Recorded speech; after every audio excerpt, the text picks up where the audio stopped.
Voy a empezar hablando de los tipos de datos.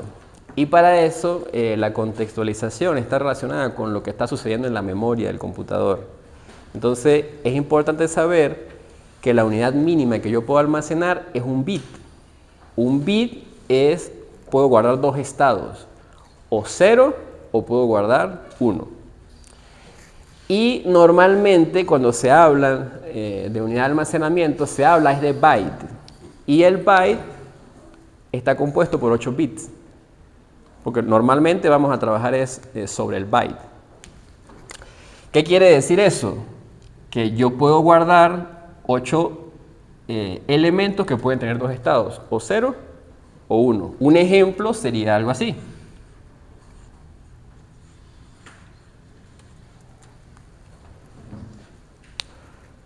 ¿Cómo está relacionado esto con los tipos de datos? Cuando yo guardo información en el computador, ya sé que esta es la manera en cómo se va a guardar, pero él necesita de alguna manera saber cómo interpretar eso que está allí. Y para eso es que utilizamos los tipos de datos. Dependiendo del tipo de dato que estemos trabajando, el computador lo va a entender de una u de otra manera. Es eso. Entonces, imaginémonos acá en este rectángulo que es la memoria, donde la unidad mínima es ese bit y voy a tener cada 8 un byte. 4, 5, 6, 7 y 8. Ese espacio de memoria que está ahí, yo lo puedo utilizar para guardar un dato de un tipo o puedo guardar un dato de otro tipo. Entonces, es importante saber cómo indicarle al computador el tipo de dato que voy a utilizar. Para eso, en lenguaje C tenemos datos simples, porque puedo guardar uno a la vez, los cuales son, voy a escribirlo acá, datos numéricos, entero y real. Un dato entero es un número que puede ser positivo o negativo, incluyendo el 0. Cuando yo le digo que voy a trabajar con un tipo de dato real, los números que pueden ser como esta secuencia que está acá, el computador los va a interpretar como un tipo de dato sin decimales específicamente. Y en el caso particular del entero, el computador va a trabajar con 4 bytes. Cada vez que yo le diga, voy a trabajar con un tipo de dato entero. Por eso es que era importante entender de dónde salen los bytes. Y cuando yo trabajo con un dato de tipo real, en lenguaje C también se utilizan 4 bytes. Entonces, como es el mismo espacio, la misma cantidad de ceros y unos que están allí, dependiendo del tipo, el computador va a saber si eso lo va a interpretar como un número que no tiene decimales o lo interpreta como un número con decimales. Es eso.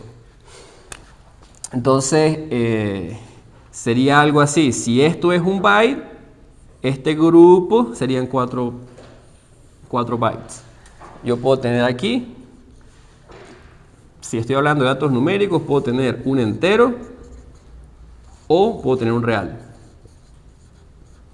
Repito, la diferencia entre el entero y el real es que el real permite guardar decimales. Eso es. El lenguaje C también nos permite 3 tipos de datos que no son numéricos. Y a eso le vamos a llamar, así mismo como lo acabo de mencionar, datos no numéricos.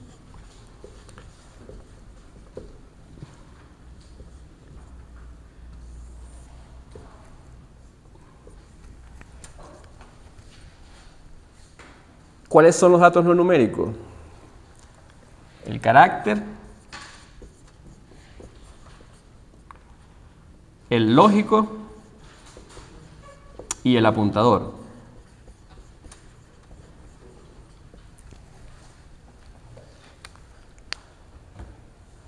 El carácter me permite almacenar un símbolo de la tabla ASCII.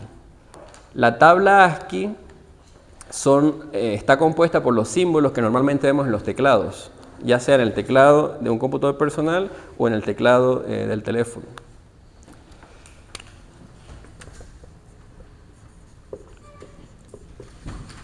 Un byte utiliza el lenguaje C para guardar un carácter. También tenemos el tipo de dato lógico. Por lo general, un dato lógico tiene dos estados, verdadero o falso, independientemente de cómo yo lo represente. Yo lo puedo representar como 1 o 0. En español, verdadero, falso. En inglés, true, false. Dos estados. También utiliza el computador un byte. Y el apuntador me permite guardar direcciones de memoria. Y para eso, el computador utiliza 4 bytes.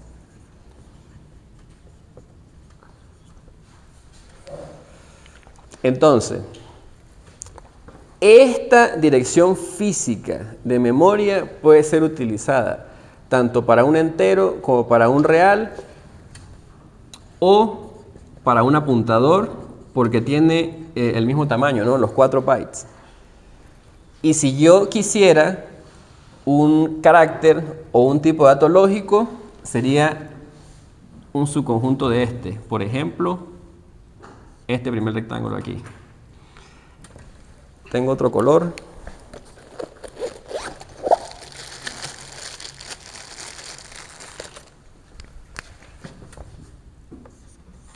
Lógico